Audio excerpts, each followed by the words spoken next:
परमेश्वर का वचन सीखने के लिए इकट्ठा आए हुए सारे भाई बहन को प्रभु यीशु मसीह के नाम से नमस्कार देता हूँ। परमेश्वर ਦਾ वचन ਸਿੱਖਣ ਆਏ ਹੋਏ ਭੈਣਾਂ ਭਾਈਆਂ ਨੂੰ ਮੈਂ ਪ੍ਰਭੂ ਯਿਸੂ ਮਸੀਹ ਦੇ ਨਾਮ ਵਿੱਚ ਨਮਸਕਾਰ ਕਰਦਾ ਹਾਂ। पिछले दिनों में उद्धार के बारे में और बपतिस्मा के बारे में सीखने के लिए मौका मिला। ਪਿਛਲੇ ਦਿਨਾਂ ਵਿੱਚ ਮੁਕਤੀ ਦੇ ਬਾਰੇ ਅਤੇ ਬਪਤਿਸਮੇ ਬਾਰੇ ਸਿੱਖਣ ਵਾਸਤੇ ਮੌਕਾ ਮਿਲਿਆ। मुझे मालूम है आप सब विश्वासी भाई बहन हैं, ਮੈਨੂੰ ਪਤਾ ਹੈ ਤੁਸੀਂ ਸਾਰੇ ਵਿਸ਼ਵਾਸੀ ਭੈਣ ਭਾਈ ਹੋ, फिर भी आपको उद्धार के बारे में बपतिस्मा के बारे में क्यों बताया गया? ਫਿਰ ਵੀ ਤੁਹਾਨੂੰ ਬਪਤਿਸਮੇ ਦੇ ਬਾਰੇ ਮੁਕਤੀ ਦੇ ਬਾਰੇ ਕਿਉਂ ਦੱਸਿਆ ਗਿਆ ਆ? ताकि अपना बुनियाद को अच्छी तरह से परख कर देखे। ਤਾਂ ਕਿ ਤੁਸੀਂ ਆਪਣੀ ਬੁਨਿਆਦ ਨੂੰ ਚੰਗੀ ਤਰ੍ਹਾਂ ਪਰਖ ਕੇ ਵੇਖਿਓ। आज हम पवित्र आत्मा के बारे में सीखेंगे। ਅੱਜ ਅਸੀਂ ਪਵਿੱਤਰ ਆਤਮਾ ਦੇ ਬਾਰੇ ਸਿੱਖਾਂਗੇ। आइए उसके लिए यूहन्ना सुसमाचार 14 अध्याय उसका 16 और 17 पढ़ेंगे। आइए यूहन्ना दी अंजील ਉਹਦਾ 14 ਬਾਬ ਉਹਦੀ 16 ਤੇ 17 ਆਇਤ ਦੇਖਾਂਗੇ। यूहन्ना के सुसमाचार 14 अध्याय उसका 16 और 17। यूहन्ना दी अंजील 14 बाब ਉਹਦੀ 16 ਤੇ 17 आयत। मैं पिता से विनती करूंगा और वह तुम्हें एक और सहायक देगा कि वह सर्वदा तुम्हारे साथ रहे, अर्थात सत्य का आत्मा जिसे संसार ग्रहण नहीं कर सकता, क्योंकि वह ना उसे देखता है और ना उसे जानता है। तुम उसे जानते हो क्योंकि वह तुम्हारे साथ रहता है और वह तुम में होगा। ਅਤੇ ਮੈਂ ਆਪਣੇ ਪਿਤਾ ਤੋਂ ਮੰਗਾਂਗਾ ਔਰ ਉਹ ਤੁਹਾਨੂੰ ਦੂਜਾ ਸਹਾਇਕ ਬਖਸ਼ੇਗਾ, ਭਈ ਉਹ ਸਦਾ ਤੁਹਾਡੇ ਸੰਗ ਰਹੇ, ਅਰਥਾਤ ਸੱਚਾਈ ਦਾ ਆਤਮਾ ਜਿਹਨੂੰ ਜਗਤ ਨਹੀਂ ਪਾ ਸਕਦਾ, ਕਿਉਂ ਜੋ ਉਹ ਉਸ ਨੂੰ ਵੇਖਦਾ ਨਹੀਂ ਨਾ ਉਸ ਨੂੰ ਜਾਣਦਾ ਹੈ। ਤੁਸੀਂ ਉਸ ਨੂੰ ਜਾਣਦੇ ਹੋ ਕਿਉਂਕਿ ਉਹ ਤੁਹਾਡੇ ਸੰਗ ਰਹਿੰਦਾ ਹੈ ਅਤੇ ਤੁਹਾਡੇ ਵਿੱਚ ਹੋਵੇਗਾ। आइए हम प्रार्थना करें। आइए ਅਸੀਂ प्रार्थना करिए। स्वर्गीय पिता, तेरा वचन के लिए धन्यवाद हो। स्वर्गीय पिता, इस वचन ਲਈ ਤੇਰਾ ਧੰਨਵਾਦ ये ਹੈ। वचन हमको आशीष कर दे। ਇਹ वचन ਸਾਨੂੰ आशीष करके दे। जो भाई बहन वचन सुनने के लिए सीखने के लिए आए उनको सबको आशीष दे। ਜੋ ਭੈਣ ਭਰਾ ਇਸ ਜਗਤ ਤੇ वचन ਸਿੱਖਣ ਵਾਸਤੇ ਆਏ ਉਹਨਾਂ ਸਾਰਿਆਂ ਨੂੰ ਆशीष ਦੇ। उस रिकॉर्ड प्लेयर, सीडी प्लेयर और टेलीविजन को तेरे हाथ में सौंपते हैं। सीडी प्लेयर और टेलीविजन तेरे हाथ में सौंपते हैं। प्रभु उधर में जितने लोग बैठकर सुनता है वो सारे जगह तेरे उपस्थिति से भर दे। प्रभु जिस जगह ते लोग बैठ के सो रहे उस पूरी जगह नु तेरी उपस्थिति न पार दे। रुकावट डालने वाला अंधकार का शक्ति को प्रभु यीशु मसीह के नाम से आज्ञा देते हैं दूर रहें। रुकावट पाने वाली अंधकार दी शक्ति नु यीशु मसीह दे नाम से आज्ञा देने दूर रहे। हर एक दिल को वचन सुनने के लिए समझने के लिए खोल देते हैं। हर एक दिल नु तेरा वचन समझने लिए खोल दे प्रभु। पवित्र आत्मा आप ही हमारा सिखाने वाला है। पवित्र आत्मा तुसी हाडे सिखाने वाले हो। हर एक को सिखाए, हर एक नु सिखा दे। पिता आपका पुत्र यीशु का नाम हमारे बीच में ऊंचा किया पिता ਤੁਹਾਡੇ ਪੁੱਤਰ ਯੀਸ਼ੂ ਦਾ ਨਾਮ ਸਾਡੇ ਵਿੱਚ ਉੱਚਾ ਕੀਤਾ ਜਾਵੇ। प्रभु यीशु मसीह के पवित्र नाम से मांगते प्रभु यीशु मसीह के पवित्र नाम ਵਿੱਚ ਮੰਗਦੇ ਹਾਂ। आमीन। आमीन। इधर में इस वचन में लिखा है यूहन्ना 14 का 16-17 में, मैं पिता से विनती करूंगा और वह तुम्हें एक और सहायक देगा, वह सर्वदा तुम्हारे साथ रहे। ਅਤੇ ਮੈਂ ਆਪਣੇ ਪਿਤਾ ਤੋਂ ਮੰਗਾਂਗਾ ਔਰ ਉਹ ਤੁਹਾਨੂੰ ਦੂਜਾ ਸਹਾਇਕ ਬਖਸ਼ੇਗਾ, ਭਈ ਉਹ ਸਦਾ ਤੁਹਾਡੇ ਸੰਗ ਰਹੇ। प्रभु यीशु मसीह इस बात बताने के पहले कुछ बात उनके चेलों को बताया। ਯੀਸ਼ੂ ਮਸੀਹ ਇਹ ਗੱਲ ਦੱਸਣ ਤੋਂ ਪਹਿਲਾਂ एक और गल उन्हें अपने चेलियां नु दसी आ। वो यूहन्ना सुसमाचार 14 अध्याय उसका 1 से 3 तक हम पढ़ते हैं। यूहन्ना दी अंजील 14 बाब ओदा 1 तो लेके 3 तक। तुम्हारा मन व्याकुल ना हो, परमेश्वर पर विश्वास रखो और मुझ पर भी विश्वास रखो। मेरे पिता के घर में बहुत से रहने का स्थान है, यदि ना हो तो मैं तुमसे कह देता, क्योंकि मैं तुम्हारे लिए जगह तैयार करने जाता हूँ। और यदि मैं जाकर तुम्हारे लिए जगह तैयार करूँ तो फिर आकर तुम्हें अपने यहाँ ले जाऊँगा कि जहाँ मैं रहूँ वहाँ तुम भी रहो। ਤੁਹਾਡਾ ਦਿਲ ਨਾ ਘਬਰਾਵੇ, ਪਰਮੇਸ਼ਰ ਉਤੇ ਨੇਚਾ ਕਰੋ ਔਰ ਮੇਰੇ ਉਤੇ ਵੀ ਨੇਚਾ ਕਰੋ। ਮੇਰੇ ਪਿਤਾ ਦੇ ਘਰ ਵਿੱਚ ਬਹੁਤ ਸਾਰੇ ਨਿਵਾਸ ਹਨ, ਨਹੀਂ ਤਾਂ ਮੈਂ ਤੁਹਾਨੂੰ ਕਹਿੰਦਾ ਕਿਉਂ ਜੋ ਮੈਂ ਤੁਹਾਡੇ ਲਈ ਜਗ੍ਹਾ ਤਿਆਰ ਕਰਨ ਜਾਂਦਾ ਹਾਂ। ਔਰ ਜੇ ਮੈਂ ਜਾ ਕੇ ਤੁਹਾਡੇ ਲਈ ਜਗ੍ਹਾ ਤਿਆਰ ਕਰਾਂ ਤਾਂ ਫਿਰ ਆਣ ਕੇ ਤੁਹਾਨੂੰ ਆਪਣੇ ਕੋਲ ਲੈ ਲਵਾਂਗਾ, ਭਈ ਜਿੱਥੇ ਮੈਂ ਹਾਂ ਤੁਸੀਂ ਵੀ ਹੋਵੋ। इधर में प्रभु यीशु मसीह कहते हैं तुम्हारा मन व्याकुल ना हो। इधर परमेश्वर ਦਾ ਵਚਨ ਕਹਿੰਦਾ ਤੁਹਾਡਾ ਦਿਲ ਨਾ ਘਬਰਾਵੇ। यीशु मसीह कहता है तुम्हारा मन व्याकुल ना हो। यीशु मसीह ਕਹਿੰਦਾ ਹੈ ਤੁਹਾਡਾ ਦਿਲ ਨਾ ਘਬਰਾਵੇ। उसके लिए एक कारण था। ਉਸ ਦੇ ਲਈ ਇੱਕ ਕਾਰਨ ਸੀ। प्रभु यीशु मसीह जब अपना चेलों को बुलाए थे, सारे चेले काम में लगे हुए थे। ਜਦੋਂ ਯੀਸ਼ੂ ਮਸੀਹ ਨੇ ਆਪਣੇ ਚੇਲਿਆਂ ਨੂੰ ਬੁਲਾਇਆ ਸੀ, ਉਹ ਸਾਰੇ ਕੰਮ ਵਿੱਚ ਲੱਗੇ ਹੋਏ ਸੀ। कुछ लोग मछली पकड़ने वाले थे, ਕੁਝ ਲੋਕ ਮੱਛੀ ਫੜਨ ਵਾਲੇ ਸੀ, कुछ लोग चुंगी लेने वाले थे, ਕੁਝ ਲੋਕ ਚੁੰਗੀ ਲੈਣ ਵਾਲੇ ਹੀ। हर एक कुछ ना कुछ काम में लगे हुए थे। ਹਰ ਇੱਕ ਕੋਈ ਨਾ ਕੋਈ ਕੰਮ ਵਿੱਚ ਲੱਗੇ ਸੀ। जब प्रभु यीशु मसीह उनको बुलाया, उन्होंने काम धंधा छोड़कर यीशु के पीछे निकल आए। ਜਦੋਂ ਯੀਸ਼ੂ ਮਸੀਹ ਨੇ ਉਹਨਾਂ ਨੂੰ ਸੱਦਿਆ, ਉਹ ਸਾਰਾ ਆਪਣਾ ਕੰਮ ਧੰਦਾ ਛੱਡ ਕੇ ਯੀਸ਼ੂ ਦੇ ਪਿੱਛੇ ਆ ਗਏ। यीशु के पीछे चलते समय यीशु बीमारों को चंगा करते थे, ਯੀਸ਼ੂ ਮਸੀਹ ਦੇ ਪਿੱਛੇ ਚੱਲਦੇ ਸਮੇਂ ਯੀਸ਼ੂ ਮਸੀਹ ਬਿਮਾਰਾਂ ਨੂੰ ਚੰਗਾ ਕਰਦਾ अद्भुत ਸੀ, काम करते थे। ਅਦਭੁਤ ਕੰਮ ਕਰਦਾ ਸੀ। हजारों लोग यीशु के पीछे आते थे। ਹਜ਼ਾਰਾਂ ਲੋਕ ਯੀਸ਼ੂ ਮਸੀਹ ਦੇ ਪਿੱਛੇ ਆਉਂਦੇ ਸੀ। तब उन लोग चेलों के पास आते थे ਉਹ ਲੋਕ ਚੇਲਿਆਂ ਦੇ ਕੋਲ ਆਉਂਦੇ और वो ਸੀ। बोलते थे आप यीशु के पास ले जाओ। ਉਹ ਲੋਕ ਬੋਲਦੇ ਸੀ ਸਾਨੂੰ ਯੀਸ਼ੂ ਕੋਲ ਲੈ ਜਾਓ। ऐसा जब काम होते वक्त चेले लोग बहुत खुश थे। ਇਸ ਤਰ੍ਹਾਂ ਜਦੋਂ ਕੰਮ ਹੋ ਰਿਹਾ ਸੀ, ਚੇਲੇ ਲੋਕ ਬਹੁਤ ਖੁਸ਼ ਸਨ। हमने अपना काम धंधा छोड़कर एक अच्छा काम में आ गया है। ਅਸੀਂ ਆਪਣਾ ਕੰਮ ਧੰਦਾ ਛੱਡ ਕੇ ਇੱਕ ਚੰਗੇ ਕੰਮ ਵਿੱਚ ਆ ਗਏ ਹਾਂ। लोग सब हमारे पास आते हैं, ਲੋਕ ਸਾਰੇ ਸਾਡੇ ਕੋਲ ਆਉਂਦੇ ਆ। लेकिन चलते चलते यीशु का वचन कठोर वचन होने लगा। ਲੇਕਿन ਚਲਦੇ ਚਲਦੇ ਯੀਸ਼ੂ ਦਾ ਵਚਨ ਕਠੋਰ ਹੁੰਦਾ ਗਿਆ। यीशु चंगा करने का काम छोड़ दिया, ਯੀਸ਼ੂ ਚੰਗਾ ਕਰਨ ਦਾ ਕੰਮ ਛੱਡ स्वर्ग ਦਿੱਤਾ। का कठिन बातों को बताना शुरू किया। ਸਵਰਗ ਦੀਆਂ ਕਠਿਨ ਗੱਲਾਂ ਨੂੰ ਦੱਸਣਾ ਸ਼ੁਰੂ ਕੀਤਾ। तब लोगों ने थोड़ा थोड़ा करके हटने लगा।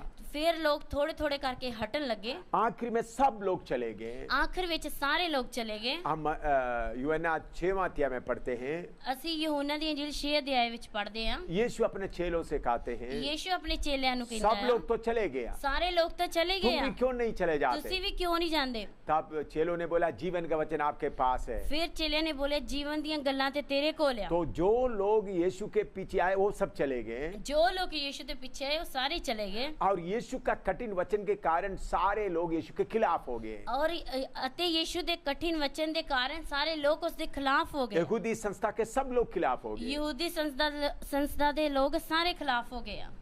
चेलों का काम धंधा खत्म हो गया ਚੇਲਿਆਂ ਦਾ ਕੰਮ ਧੰਦਾ ਖਤਮ ਹੋ ਗਿਆ और लोग भी खिलाफ हो गए। ਅਤੇ ਲੋਕ ਵੀ ਖਿਲਾਫ ਹੋ ਗਏ। तब उन लोग सोचा चलो काम धंधा खत्म हो गया, लोग भी खिलाफ हो गए तो कोई बात नहीं। ਫਿਰ ਉਹਨਾਂ ਨੇ ਸੋਚਿਆ ਲੋਕ ਵੀ ਖਿਲਾਫ ਹੋ ਗਏ, ਕੰਮ ਧੰਦਾ ਵੀ ਛੱਡਿਆ ਗਿਆ, ਚਲੋ ਕੋਈ ਗੱਲ ਨਹੀਂ। कम से कम यीशु तो हमारे साथ है, ਪਰ ਯੀਸ਼ੂ ਤੇ ਸਾਡੇ ਨਾਲ ਆ। यीशु हमारे साथ है। ਪਰ ਯੀਸ਼ੂ ਸਾਡੇ ਨਾਲ ਆ।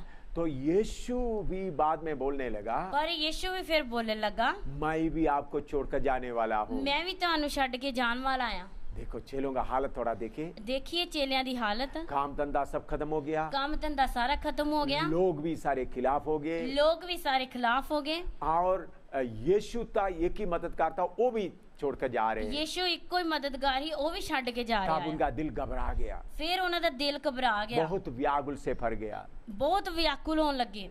तब यीशु उनसे बोलते हैं, ਫਿਰ ਯੀਸ਼ੂ ਉਹਨਾਂ ਨਾਲ ਕਹਿੰਦਾ ਆ, मैं पिता से विनती करूंगा ਮੈਂ ਪਿਤਾ ਦੇ ਅੱਗੇ ਬੇਨਤੀ और ਕਰਾਂਗਾ, तुम्हें और एक सहायक देगा ਉਹ ਤੁਹਾਨੂੰ ਇੱਕ ਹੋਰ ਸਹਾਇਕ ਦੇਵੇਗਾ जो सर्वदा तुम्हारे साथ रहेगा। ਜੋ ਹਮੇਸ਼ਾ ਤੁਹਾਡੇ ਸੰਗ ਰਹੇਗਾ। वो कौन है? ਉਹ ਕੌਣ ਆ? पवित्र आत्मा। ਪਵਿੱਤਰ ਆਤਮਾ। तो पवित्र आत्मा किस लिए भेजा गया है? ਪਵਿੱਤਰ ਆਤਮਾ ਕਾਦੇ ਵਾਸਤੇ ਭੇਜਿਆ ਗਿਆ ਆ? हमेशा हमारे साथ रहने के लिए ਹਮੇਸ਼ਾ ਸਾਡੇ ਨਾਲ ਰਹਿਣ ਵਾਸਤੇ और मदद करने के लिए। ਅਤੇ ਮਦਦ ਕਰਨ बहुत ਵਾਸਤੇ। तेरा लोग पवित्र आत्मा के काम के बारे में समझता नहीं है। ਬਹੁਤ ਸਾਰੇ ਲੋਕ ਪਵਿੱਤਰ ਆਤਮਾ ਦੇ ਕੰਮ ਦੇ ਬਾਰੇ ਸਮਝਦੇ उन ਨਹੀਂ। लोग सोचते हैं आराधना करना, खुशी मनाना, यही है पवित्र आत्मा का काम। ਉਹ ਲੋਕ ਸੋਚਦੇ ਆ ਆਰਾਧਨਾ ਕਰਨਾ, ਖੁਸ਼ੀ ਕਰਨਾ, ਇਹੋ ਹੀ ਆ ਪਵਿੱਤਰ ਆਤਮਾ ਦਾ ਕੰਮ। मेरे प्यारों, पवित्र आत्मा का काम वो नहीं है। ਮੇਰੇ ਪਿਆਰਿਓ, ਪਵਿੱਤਰ ਆਤਮਾ ਦਾ ਉਹ ਕੰਮ ਨਹੀਂ ਆ। पवित्र आत्मा का काम सर्वदा आपके साथ रहना। ਪਵਿੱਤਰ ਆਤਮਾ ਦਾ ਕੰਮ ਹੈ ਹਮੇਸ਼ਾ ਤੁਹਾਡੇ ਸੰਗ जब ਰਹਿਣਾ। आप बाथरूम में हैं, लैट्रिन में हैं, उधर भी आपके साथ रहना। ਜਦੋਂ ਤੁਸੀਂ ਬਾਥਰੂਮ ਵਿੱਚ ਹੋ, ਲੈਟਰਿਨ ਵਿੱਚ ਹੋ, ਉਸ ਸਮੇਂ ਵੀ ਤੁਹਾਡੇ ਸੰਗ जब ਰਹਿਣਾ। गाड़ी में सफर कर रहे हो, आपके साथ रहें। ਜਦੋਂ ਗੱਡੀ ਵਿੱਚ ਸਫ਼ਰ ਕਰਨਾ, ਉਦੋਂ ਵੀ ਤੁਹਾਡੇ ਨਾਲ ਰਹਿਣਾ। अंधेरा रात में अकेला सोते समय आपके साथ रहें। ਹਨੇਰੀ ਰਾਹ ਵਿੱਚ ਹਨੇਰੇ ਰਾਹ ਵਿੱਚ ਅਤੇ ਇਕੱਲੇ ਸੌਂਦੇ ਸਮੇਂ ਵੀ ਉਹ ਤੁਹਾਡੇ ਨਾਲ ਰਹਿਣਾ। हर समय आपके साथ रहना। ਹਾਂ, ਹਮੇਸ਼ਾ ਉਹ ਨਾਲ ਰਹਿਣਾ ਆ। पवित्र आत्मा आपके साथ हमेशा रहने के लिए आया है। ਪਵਿੱਤਰ ਆਤਮਾ ਤੁਹਾਡੇ ਨਾਲ ਹਮੇਸ਼ਾ ਰਹਿਣ ਵਾਸਤੇ ਆਇਆ ਆ। दूसरा मदद करने आया है, दूसरा है मदद करने वास्ते हर आया। काम में मदद करने वाला, हर एक काम ਵਿੱਚ ਮਦਦ ਕਰਨ ਵਾਲਾ, आपका रसोई घर में मदद करने वाला, ਤੁਹਾਡੀ ਰਸੋਈ ਘਰ ਵਿੱਚ ਮਦਦ ਕਰਨ ਵਾਲਾ, पढ़ाई करने वाला, बच्चों को पढ़ने में मदद करने वाला, ਪੜਨ ਵਾਲੇ ਬੱਚਿਆਂ ਦੀ ਪੜ੍ਹਾਈ ਵਿੱਚ ਮਦਦ ਕਰਨ काम ਵਾਲਾ, करने वालों को काम में मदद करने वाला, ਕੰਮ ਕਰਨ ਵਾਲਿਆਂ ਨੂੰ ਕੰਮ ਵਿੱਚ ਮਦਦ ਕਰਨ सेवा ਵਾਲਾ, करने वालों को सेवा में मदद करने वाला। सेवा करने वालिਆਂ ਨੂੰ सेवा ਵਿੱਚ ਮਦਦ ਕਰਨ मेरे वाला। जीवन में पवित्र आत्मा मुझे कितना मदद करते आया। ਮੇਰੇ ਜੀਵਨ ਵਿੱਚ ਪਵਿੱਤਰ ਆਤਮਾ ਕਿੰਨੀ ਮਦਦ ਕਰਦਾ ਹੈ। पढ़ाई करते समय मेरे मदद करते थे, पढ़ाई करते समय मेरी मदद करता ऑफिसर ਸੀ। का इम्तिहान देते समय मुझे मदद किया। ऑफिसर ਦਾ ਇਮਤਿਹਾਨ ਦਿੰਦੇ ਸਮੇਂ ਮੇਰੀ ਮਦਦ मैं ਕੀਤੀ। पूना कॉलेज में इंजीनियरिंग कॉलेज पढ़ते वक्त मुझे मदद किया। मैं पूना कॉलेज ਵਿੱਚ ਪੜ੍ਹਦੇ ਸਮੇਂ ਮੇਰੀ ਮਦਦ ਕੀਤੀ ਹੈ। प्रभु ने मुझे मदद करने के कारण, पवित्र आत्मा मुझे मदद करने के कारण सबसे आगे आगे चलते रहे। ਪਵਿੱਤਰ ਆਤਮਾ ਮੇਰੀ ਮਦਦ ਕਰਨ ਦੇ ਕਾਰਨ ਮੈਂ ਅੱਗੇ ਅੱਗੇ ਚੱਲਦਾ ਰਿਹਾ। मैं जब नौकरी करते थे पवित्र आत्मा मुझे मदद करते थे। ਜਦੋਂ ਮੈਂ ਨੌਕਰੀ ਕਰਦਾ ਸੀ ਉਸ ਸਮੇਂ ਪਵਿੱਤਰ ਆਤਮਾ ਮੇਰੀ ਮਦਦ जब ਕਰਦਾ मैं ਸੀ। सेवा करता हूँ प्रभु की आत्मा मुझे मदद करते हैं। ਜਦੋਂ ਮੈਂ ਸੇਵਾ ਕਰਦਾ ਉਸ ਸਮੇਂ ਵੀ ਪਵਿੱਤਰ ਆਤਮਾ ਮੇਰੀ ਮਦਦ ਕਰਦਾ हमेशा ਹੈ। मेरे साथ रहता है ਹਮੇਸ਼ਾ ਮੇਰੇ ਨਾਲ ਰਹਿੰਦਾ ਹੈ और मुझे मदद करता है। ਅਤੇ ਮੇਰੀ ਮਦਦ ਕਰਦਾ ਹੈ। इस पवित्र आत्मा के लिए मैं प्रभु का बहुत धन्यवाद ਇਸ देता हूँ। ਪਵਿੱਤਰ ਆਤਮਾ ਵਾਸਤੇ मैं प्रभु ਦਾ ਬਹੁਤ ਧੰਨਵਾਦ और ਕਰਦਾ ਹਾਂ। उसकी आगे यूहन्ना 14 का 26 में हम पढ़ते हैं। ਉਸ ਜਗ੍ਹਾ ਯੂਹन्ना ਦੀ ਇੰਜੀਲ 14 ਬਾਬ ਦੀ 26 ਆਇਤ ਦੇਖਾਂਗੇ। यूहन्ना 14 का 26। ਯੂਹन्ना 14 ਦੀ 26 ਆਇਤ।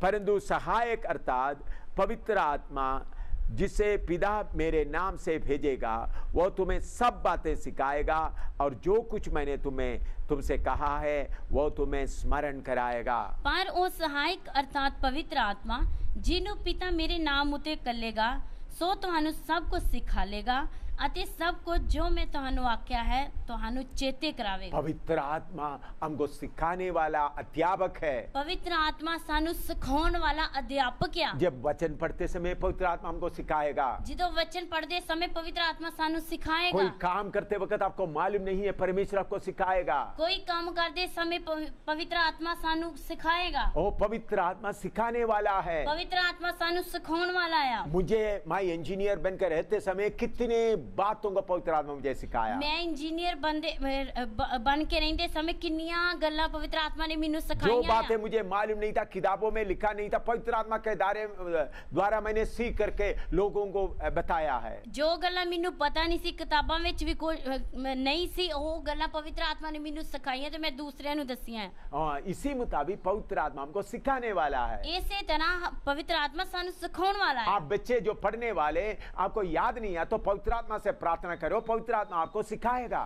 ਜਿਹੜੇ ਬੱਚੇ ਸਕੂਲ ਪੜ੍ਹਦੇ ਆ ਅਗਰ ਤੁਸੀਂ ਪਵਿੱਤਰ ਆਤਮਾ ਦੇ ਅੱਗੇ ਬੋਲੋਗੇ ਤਾਂ ਪਵਿੱਤਰ ਆਤਮਾ ਤੁਹਾਨੂੰ ਸਿਖਾਏਗਾ, ਯਾਦ कराएगा। मैं इम्तिहान में लिखते समय में सबसे आगे हर समय आते रहे। मैं इम्तिहान दिंदे समय हमेशा मैं अगे आंदा रहा। बहुत लोग मुझे पीछे करने के लिए कोशिश किया लेकिन किसी को हो नहीं सका। बहुत लोगों ने मैनू पीछे करने की कोशिश की पर हो नहीं सकिया। क्योंकि पवित्र आत्मा मुझे सिखाकर आगे ले जाते थे। क्योंकि पवित्र आत्मा सिखा के मैनू आगे लेके जाता वचन भी पवित्र आत्मा सिखाता है। वचन भी पवित्र आत्मा सिखाता देखो है। आपको सिखाने वाला सबसे बड़ा है पवित्र आत्मा। देखिए तानु सिखाने वाला है सब तो बड़ा है पवित्र आत्मा। दूसरा जो प्रभु यीशु मसीह बोला हुआ बातों को स्मरण दिलाएगा। दूसरी गल यीशु मसीह बोलियां हुई गल्लां नूं तुहानू चेते कराएगा। कभी कभी हम मुसीबत में आ जाता है, कदी कदी असीं मुसीबत विच आ जांदे हैं, हम सब कुछ भूल जाता है, असीं सारा कुछ भुल तब जांदे पवित्र हैं। आत्मा एकदम वचन याद दिलाता है।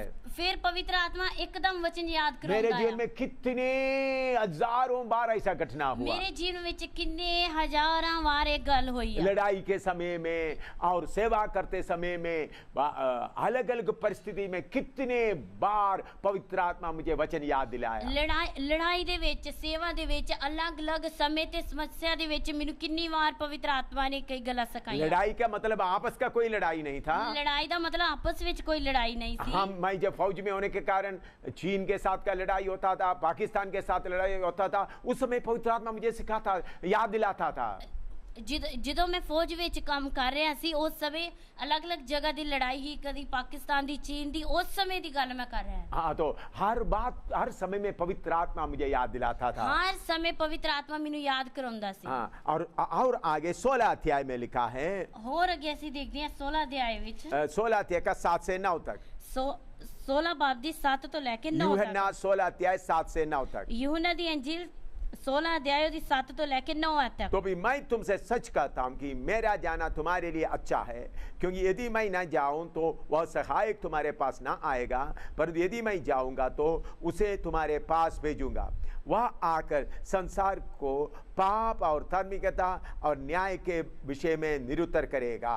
ਪਰ ਮੈਂ ਤੁਹਾਨੂੰ ਸੱਚ ਆਖਦਾ ਹਾਂ, ਭਈ ਮੇਰਾ ਜਾਣਾ ਹੀ ਤੁਹਾਡੇ ਲਈ ਚੰਗਾ ਹੈ, ਕਿਉਂਕਿ ਜੇ ਮੈਂ ਨਾ ਜਾਵਾਂ ਤਾਂ ਸਹਾਇਕ ਤੁਹਾਡੇ ਕੋਲ ਨਾ ਆਵੇਗਾ, ਪਰ ਜੇ ਮੈਂ ਜਾਵਾਂ ਤਾਂ ਉਹਨੂੰ ਤੁਹਾਡੇ ਕੋਲ ਕੱਲ ਦਿਆਂਗਾ, ਅਤੇ ਉਹ ਆਣ ਕੇ ਜਗਤ ਨੂੰ ਪਾਪ, ਧਰਮ ਅਤੇ ਨਿਆਂ ਦੇ ਵਿਖੇ ਕਾਇਲ ਕਰੇਗਾ। देखिए पवित्र आत्मा कब क्या क्या काम करता है। ਦੇਖੀਏ ਪਵਿੱਤਰ ਆਤਮਾ ਕੀ ਕੰਮ ਕਰਦਾ ਹੈ। सबसे पहले सर्वदा साथ रहता है। ਸਭ ਤੋਂ ਪਹਿਲਾਂ ਹਮੇਸ਼ਾ ਤੁਹਾਡੇ ਸੰਗ ਰਹਿੰਦਾ ਹੈ। दूसरा हमारा मदद करता है। ਦੂਸਰਾ ਆ ਸਾਡੀ ਮਦਦ ਕਰਦਾ ਆ। तीसरा सब बातें सिखाता है। ਤੀਸਰਾ ਆ ਸਾਰੀਆਂ ਗੱਲਾਂ ਸਿਖਾਉਂਦਾ ਆ। चौथा सब बातें याद दिलाता है। ਚੌਥਾ ਆ ਸਾਰੀਆਂ ਗੱਲਾਂ ਚੇਤੇ ਕਰਾਉਂਦਾ इधर ਹੈ। पांचवा बात लिखा है, ਇੱਧਰ ਪੰਜਵੀਂ ਗੱਲ ਲਿਖੀ ਆ, पाप के बारे में घायल करता है। ਪਾਪ ਦੇ ਬਾਰੇ ਕਾਇਲ ਕਰਦਾ ਹੈ। जब अभी कोई काम हम करते हैं, ਜਦੋਂ ਅਸੀਂ ਕੋਈ ਕੰਮ ਕਰਦੇ ਹਾਂ, अगर वो गलत है तो ਅਗਰ ਉਹ ਗਲਤ ਆ ਤਾਂ पवित्र आत्मा एकदम हमारा विवेक के द्वारा हमको घायल करेगा। ਪਵਿੱਤਰ ਆਤਮਾ ਇੱਕਦਮ ਵਿਵੇਕ ਦੇ ਦੁਆਰਾ ਸਾਨੂੰ ਕਾਇਲ ਕਰੇਗਾ। इस पवित्र आत्मा के लिए मैं प्रभु का बहुत धन्यवाद देता हूँ। ਇਸ ਪਵਿੱਤਰ ਆਤਮਾ ਦੇ ਲਈ ਮੈਂ ਪ੍ਰਭੂ ਦਾ ਬਹੁਤ ਧੰਨਵਾਦ ਕਰਦਾ ਹਾਂ। जब भी हम कोई काम करता है, ਜਦੋਂ ਵੀ ਅਸੀਂ ਕੋਈ ਕੰਮ ਕਰਦੇ ਹਾਂ, अगर वो सच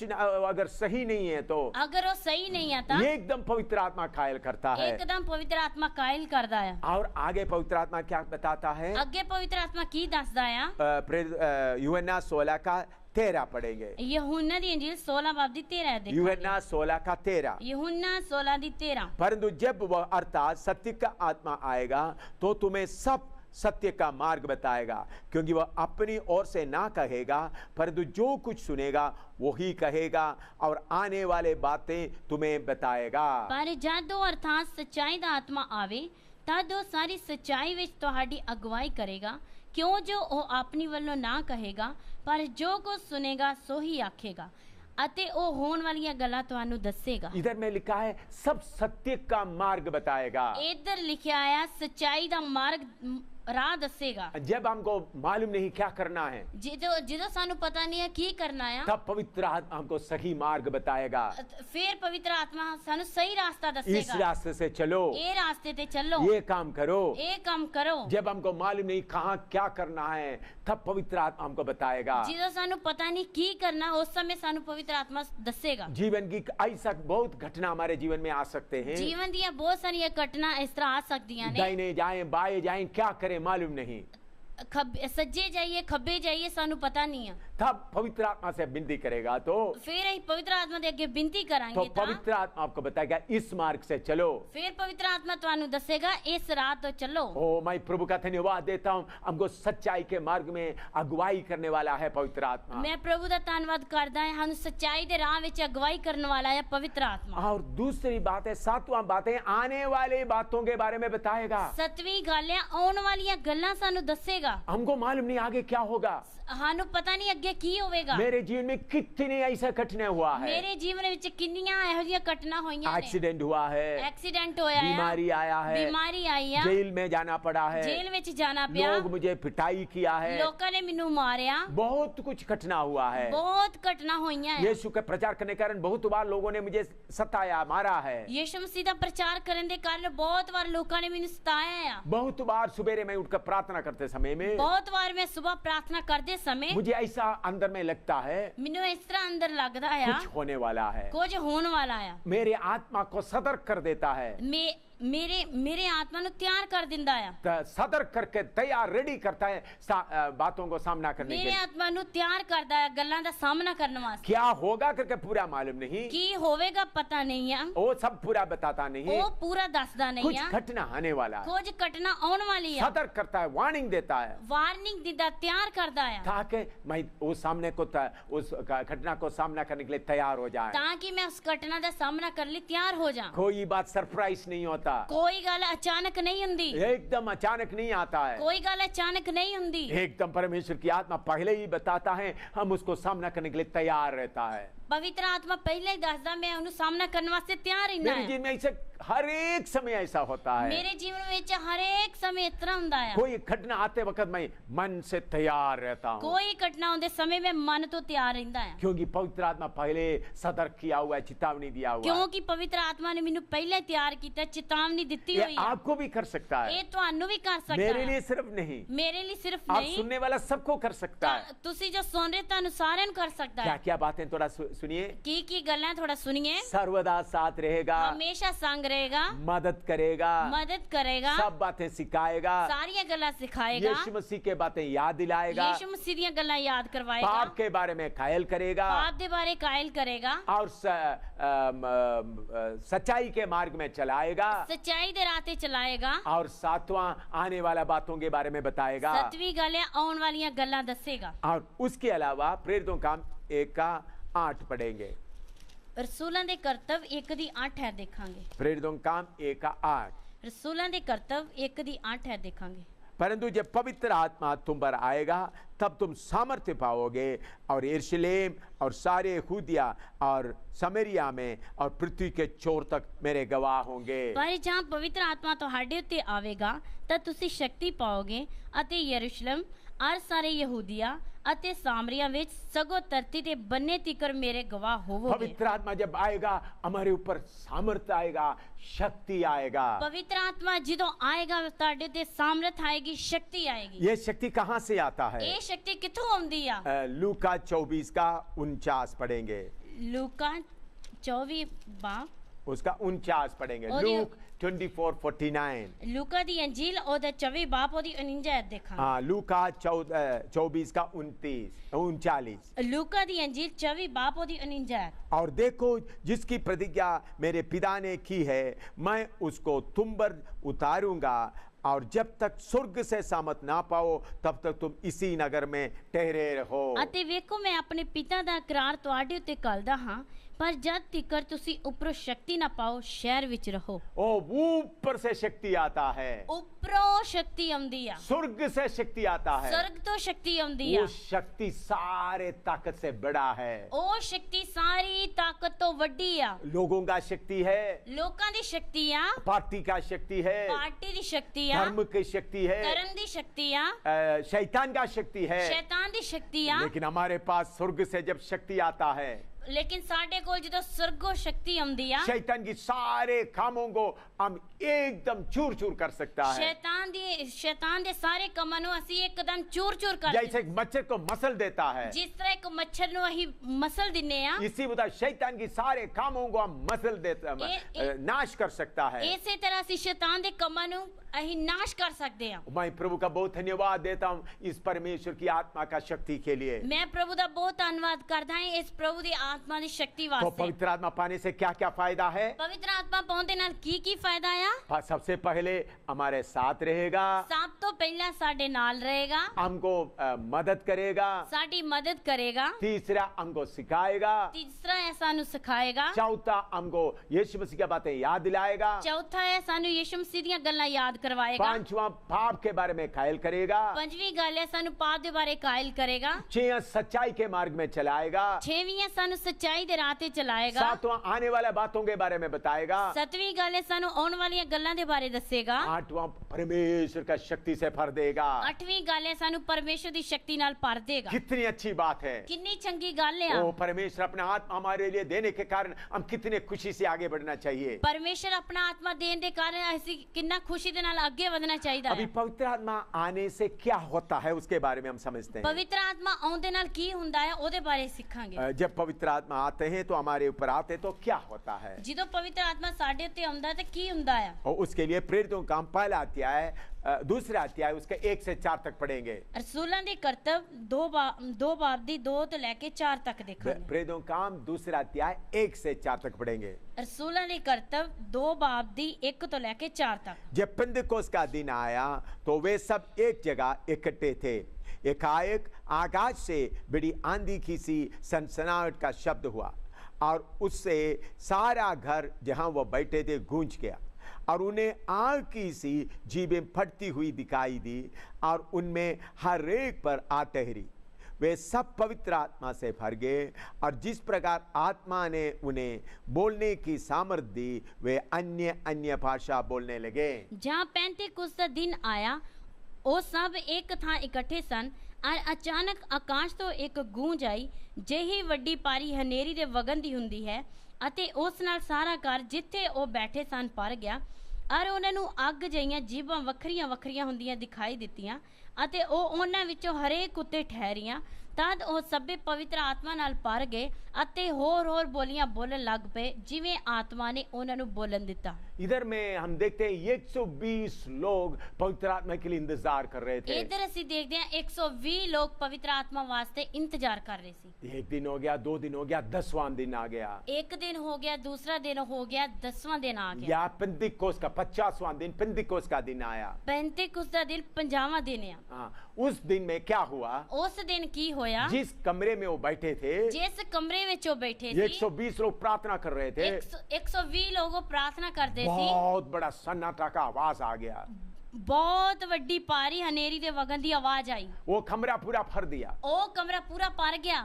तब उस वक्त ये 120 लोग जो बैठे थे उस वक्त जो 120 लोग बैठे सी उन लोगों को आग से फटी हुई जीभें दिखाई दी ਉਹਨਾਂ ਲੋਕਾਂ ਨੂੰ ਅੱਗ ਜਿਹੀਆਂ ਜੀਭਾਂ ਵੱਖਰੀਆਂ ਵੱਖਰੀਆਂ ਹੁੰਦੀਆਂ ਦਿਖਾਈ ਦਿੱਤੀਆਂ और वो एक एक के ऊपर आग आकर बैठ गए ਅਤੇ ਉਹ ਇੱਕ ਇੱਕ ਦੇ ਉੱਤੇ ਅੱਗ ਆ ਕੇ ਬੈਠ ਗਈ और उन्होंने अन्य भाषा बोलना शुरू किया। ਅਤੇ ਉਹ ਗੈਰ ਜ਼ਬਾਨ ਬੋਲਣਾ ਸ਼ੁਰੂ ਕੀਤਾ। अभी सबसे पहले उनके ऊपर आग आया। ਸਭ ਤੋਂ ਪਹਿਲਾਂ ਉਹਨਾਂ ਉੱਤੇ ਅੱਗ ਆਈ। हम उस आग के बारे में थोड़ा सीखते हैं ਅਸੀਂ ਉਸ ਅੱਗ ਦੇ ਬਾਰੇ ਥੋੜਾ ਸਿੱਖਾਂਗੇ और उसके बाद अन्य भाषा के बारे में सीखेंगे। ਉਸ ਤੋਂ ਬਾਅਦ ਅਸੀਂ ਗੈਰ ਜ਼ਬਾਨ ਦੇ ਬਾਰੇ ਸਿੱਖਾਂਗੇ। तो पवित्र आत्मा जब आया उनके ऊपर आग उतर आया। ਜਦੋਂ ਪਵਿੱਤਰ ਆਤਮਾ ਆਇਆ ਉਹਨਾਂ ਦੇ ਉੱਤੇ ਅੱਗ ਵੀ ਆਈ। बहुत तेरा लोग पवित्र आत्मा सिर्फ अन्य भाषा ही बोलता है। बहुत सारे लोग सिर्फ पवित्र आत्मा सिर्फ गैर ਜ਼ਬਾਨ ਹੀ ਬੋਲਦੇ ਆ। उनके अंदर आग का काम होता नहीं है। ਉਹਨਾਂ ਦੇ ਅੰਦਰ ਅੱਗ ਦਾ ਕੰਮ ਹੁੰਦਾ ਨਹੀਂ ਆ। वो सही आत्मा नहीं है। ਉਹ ਸਹੀ ਆਤਮਾ ਨਹੀਂ ਆ। आजकल बहुत डुप्लीकेट आत्मा आता है। आज कल बहुत सारे डुप्लीकेट आत्मा आਉਂਦੀਆਂ ਨੇ। बहुत दुष्ट आत्मा पवित्र आत्मा का रूप में कार्य करता है। बहुत सारी दुष्ट आत्मा पवित्र आत्मा ਦੇ ਰੂਪ ਵਿੱਚ ਕੰਮ ਕਰਦੀਆਂ ਨੇ। असली पवित्र आत्मा आते समय में असली पवित्र आत्मा आਉਂਦੇ ਸਮੇਂ पहले आग आता है। ਪਹਿਲਾਂ ਅੱਗ ਆਉਂਦੀ ਆ। आग आकर हमको भस्म करना शुरू करता है। ਅੱਗ ਆ ਕੇ ਸਾਨੂੰ ਭਸਮ ਕਰਨਾ ਸ਼ੁਰੂ हमारे ਕਰਦੀ पाप ਆ। के बारे में याद दिलाना शुरू करते ਸਾਡੇ हैं। ਪਾਪ ਦੇ ਬਾਰੇ ਸਾਨੂੰ ਯਾਦ हमको ਕਰਵਾਉਂਦੀ ਆ। रोना शुरू होता है। ਅਸੀਂ ਰੋਣਾ ਸ਼ੁਰੂ ਹੁੰਦੇ आग ਆ। आकर हमको शुद्ध करता है। ਅੱਗ ਆ ਕੇ ਸਾਨੂੰ ਸ਼ੁੱਧ ਕਰਦੀ ਆ। आइए हम आग के बारे में सीखते हैं। ਆਈ ਅਸੀਂ ਅੱਗ ਦੇ ਬਾਰੇ ਸਿੱਖਦੇ ਹਾਂ। यीशु मसीह के बारे में यूहन्ना क्या कहता है? ਯੀਸ਼ੂ ਮਸੀਹ ਦੇ ਬਾਰੇ यूहन्ना ਕੀ ਕਹਿੰਦਾ ਹੈ? मत्ती 3 अध्याय उसका 11 पद मत्ती 3 अध्याय उसका 11 पद पढ़ेंगे। ਮੱਤੀ ਦੀ ਅੰਜੀਲ ਉਹਦਾ 3 ਅਧਿਆਇ ਉਹਦਾ 11 वचन पढ़ा। मत्ती 3 अध्याय उसका 11। मत्ती 3 बाब दी 11 है। मैं तो पानी से तुम्हें मन फिराव का बपतिस्मा देता हूं परंतु जो मेरे बाद आने वाला है वह मुझसे शक्तिशाली है मैं उसकी जूती उठाने के योग्य नहीं वह तुम्हें पवित्र आत्मा और आग से बपतिस्मा देगा। मैं तो ਤੁਹਾਨੂੰ ਤੌਬਾ ਦੇ ਲਈ ਪਾਣੀ ਨਾਲ ਬਪਤਿਸਮਾ ਦਿੰਦਾ ਹਾਂ ਪਰ ਜਿਹੜਾ ਮੇਰੇ ਪਿੱਛੋਂ ਆਉਣ ਵਾਲਾ ਹੈ ਉਹ ਮੈਥੋਂ ਬਲਵੰਤ ਹੈ ਅਤੇ ਮੈਂ ਉਸ ਦੀ ਜੁੱਤੀ ਚੁੱਕਣ ਦੇ ਯੋਗ ਨਹੀਂ ਉਹ ਤੁਹਾਨੂੰ ਪਵਿੱਤਰ ਆਤਮਾ ਅਤੇ ਅੱਗ ਨਾਲ ਬਪਤਿਸਮਾ ਦੇਊ। इधर में यूहन्ना यीशु मसीह के बारे में कह रहा है। ਇਧਰ यूहन्ना ਯੀਸ਼ੂ ਮਸੀਹ ਬਾਰੇ ਕਹਿੰਦਾ ਆ। यीशु मसीह पवित्र आत्मा और आग से बपतिस्मा देने वाला है। यीशु मसीह पवित्र आत्मा ਅਤੇ ਅੱਗ ਦੇ ਨਾਲ ਬਪਤਿਸਮਾ ਦੇਣ ਵਾਲਾ ਹੈ। यीशु मसीह खुद कह रहा है। यीशु मसीह खुद कह रहा है। लूका 12 अध्याय उसका 49 लूक 12:49 लूका दी अंजील ओदा 12 अध्याय ओदी 49 आयत। लूक 12:49 लूका 12 का 49 लूका दी अंजील 12 अध्याय ओदी 49 आयत। मैं पृथ्वी पर आग लगाने आया हूँ और क्या चाहता हूँ केवल यह कि अभी सुलग जाते हैं। मैं धरती ते आग लाउन आया हां अते काश की ओ हुने लग चुकी हुई हुंदी। प्रभु यीशु मसीह क्या कहता है? प्रभु यीशु मसीह की कहता पृथ्वी है में मैं आग लगाने आया हूँ। धरती दे उत्ते मैं आग लाउन आया। न्याय का आग के बारे में नहीं। न्याय दे आग दे बारे नहीं। प्रभु यीशु मसीह पहले न्याय करने नहीं आया। प्रभु यीशु मसीह पहला न्याय कर नहीं आया। हमको पापों से गंदगियों से छुड़ाने आया है। सानू पापा तो गंदगियां तो छुड़ाउन आया है। यीशु मसीह आकर देखा है। यीशु मसीह आके वेख्या है। लोग बहुत रीति रिवाज में पड़े हुए हैं। लोग बहुत रीति रिवाज विच पए होए हैं। कपटीपन में पड़ा हुआ है। कपटीपन दे विच पए ਹੋਏ ਆ, कर्म के बंधन में बांधे हुए हैं, ਧਰਮ ਦੇ ਬੰਧਨ ਵਿੱਚ ਬੰਨੇ ਹੋਏ ਆ, हर बात में फंसे हुए हैं। ਹਰ ਗੱਲ ਵਿੱਚ ਫਸੇ ਹੋਏ ਆ। शैतान उनको बांध के रखा है। ਸ਼ੈਤਾਨ ਨੇ ਉਹਨਾਂ ਨੂੰ ਬੰਨ ਕੇ इनको ਰੱਖਿਆ ਆ। आजाद करने के लिए क्या चाहिए? ਇਹਨਾਂ ਨੂੰ ਆਜ਼ਾਦ ਕਰਨ ਲਈ ਕੀ ਚਾਹੀਦਾ ਆ? स्वर्ग पवित्र आत्मा का आग आएगा तो ਪਵਿੱਤਰ ਆਤਮਾ ਦੀ ਅੱਗ ਆਏਗੀ ਤਾਂ ये बंधन जल जाएगा, ਇਹ ਬੰਧਨ ਸੜ ਜਾਏਗਾ, फिर उन लोग आजाद हो जाएंगे। ਫਿਰ ਉਹ ਲੋਕ ਆਜ਼ਾਦ ਹੋ ਜਾਣਗੇ। इसलिए प्रभु यीशु मसीह अपने आप कहता है, ਇਸ ਲਈ ਯਿਸੂ ਮਸੀਹ ਆਪਣੇ ਆਪ मैं ਕਹਿੰਦਾ ਹੈ, आग लगाने आया हूं। ਮੈਂ ਅੱਗ ਲਾਉਣ ਆਇਆ ਹਾਂ। मैं चाहता हूं अभी से सुलग जाएं।